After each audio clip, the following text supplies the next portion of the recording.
natin dito. Hintay lang tayo ng club.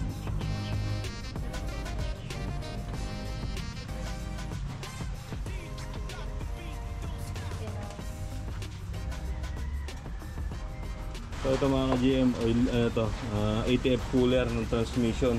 I-convert tayo para yung transmission niya hindi mag-overheat yung ATF.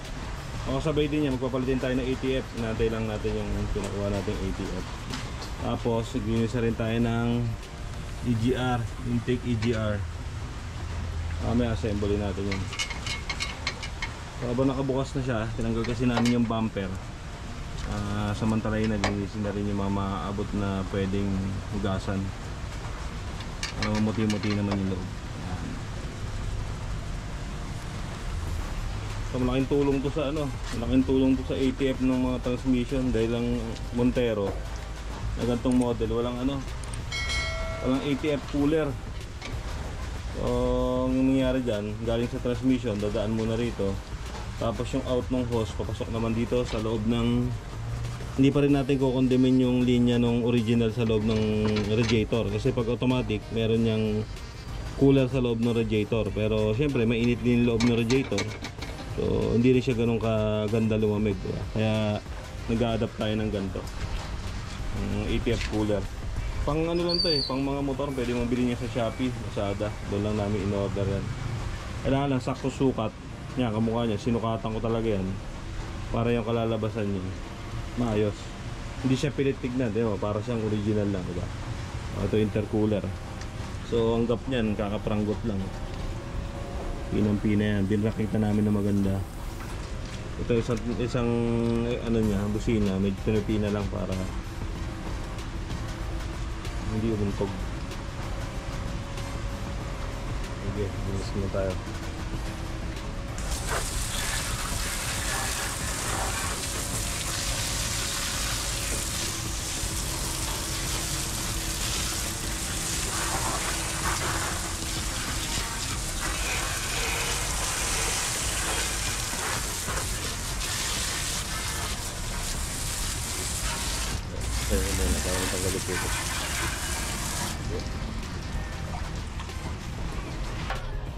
Ayan, yung tsura ng ATS na.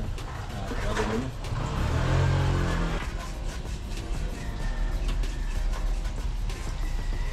Dami, no? Ito.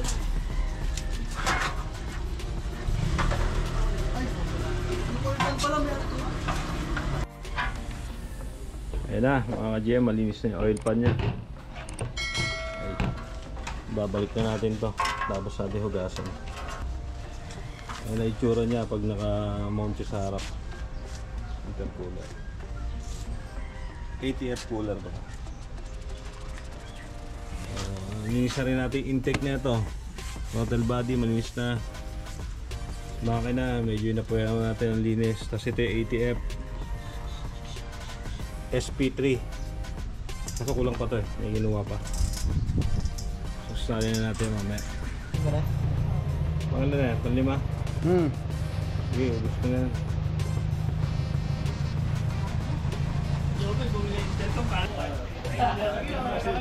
Final liter.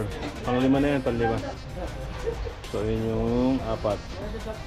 So ito yung itsura nung ATF cooler natin sa loob ng grills. Ayan.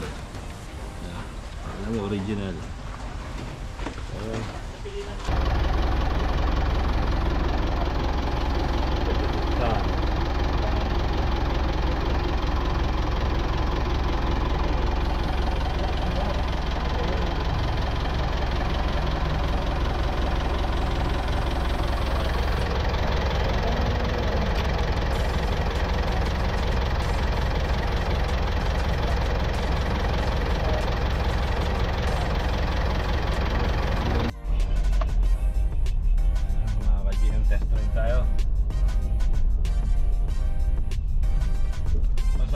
Na ito mawala na ngayon kasi yung problema ni boss dito pag cold start no? Sa cold start doon siya na nagkaka-problema. Pag naka-drive matagal bago kumagat yung niya, yung transmission niya, hindi ka agad siya nag-react pag nilagay mo sa drive. So kailangan mo siyang painitin. Eh ngayon nung binaba natin yung oil pan niya, sinukat natin laman ng ATF. Dahil di natin nasukat sa dipstick kanina. Wala pang 4 na litro. At ngayon sinali natin 4 na litro lang din. Nung sinukat natin sa dipstick niya kulang.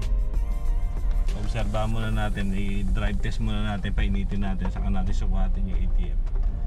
O ano yung level niya ngayon. Baka kasi yung 5 liters na naisalin natin, baka mamaya kulang pa. Kasi 7.6 naglalaro ng 7 liters to eh.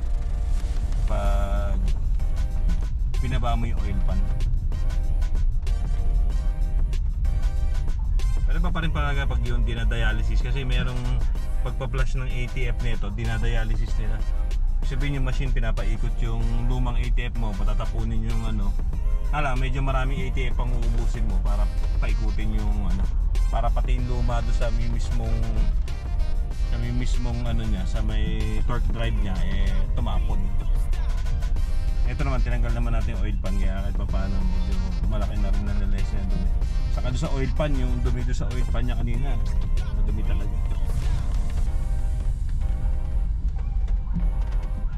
Sana dito lang no, para hindi na tayo magka-problema sa ano. Kasi yung inhibitor nga, pwede rin doon galing eh.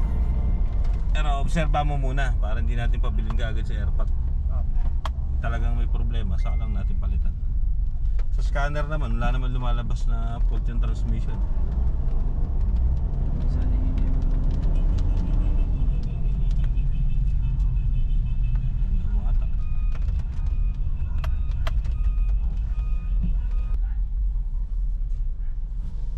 Ayun naman kinonvert nating ano rito, tawag dito, ATF cooler.